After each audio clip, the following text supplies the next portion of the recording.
সবথেকে ইম্পর্টেন্ট হলো তাদের ভালো ফেসিলিটিস দেওয়া, যাদের ট্রেনিং করায় ভালো একটা জায়গা দেওয়া, ট্রেনিং করানো।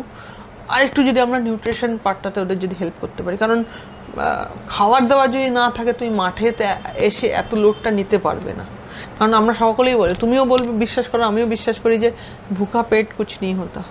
তো খাবারটা যদি থাকে, ডেফিনেটলি নিউট্রিশন পার্টটা যদি আমরা রাখতে পারি, আর তাদের যদি প্রপার ফেসিলিটিস আর গাইডেন্সটা দিতে পারি, ডেফিনেটলি এরাই সুপারস্টার হতে পারে। অ্যান্ড সেটাই হয়েছে। কান্তিগড় বলো, আমাদের বাংলায় প্রচুর মেয়েরা আছে যারা এরকমভাবে খেলছে, বড় হয়েছে, এই প্রিমিয়ার লিগগুলো খেলছে, লোকাল আমাদের সিএবির প্রো টি20 লিগের মতন টুর্নামেন্ট খেলছে। সেখানে তারা যে ফিনান্সিয়াল সাপোর্টটা পাচ্ছে, সেই সাপোর্টে তারা কোয়ালিটি ব্যাট কিনছে, কেউ বোলার হলে জুতো কিনছে, কেউ আবার ফিনান্সিয়ালি তারা ফ্যামিলিতে গিয়ে একটু হেল্প করছে, কন্ট্রিবিউট করছে, কেউ তারা সারা বছরের প্র্যাকটিসে যাওয়ার টাকাটা আর বাবা মার থেকে নিতে হচ্ছে না, সে ওই টাকা দিয়ে ম্যানেজ করছে। So it's a huge thing.